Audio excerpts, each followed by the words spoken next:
Tere Plaastrid peale kanali vaatajad, minu nimi on Kairit ja tahtsin täna rääkida natukene sellest, kõigepealt küsida, kas on plaastrid peal, kas iga päev on plaastrid peal. Selleks, et tõeliselt saada kasu ja märgata tõelist muutust,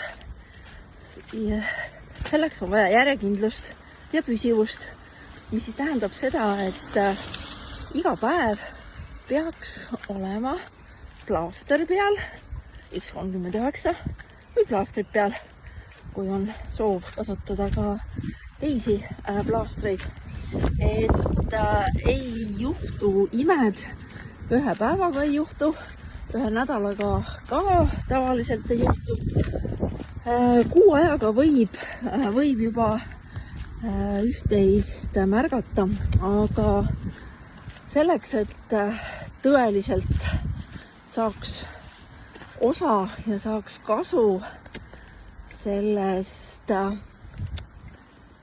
reverse aging, vananemise peatamise, nii kohmakas eesti keeles, tehnoloogiast on vaja aega. Keha vajab aega, et teha muutusi, et ennast parandada ja tervendada. Nii et olge järjekindlad ja iga päev olgu plaastrid peal.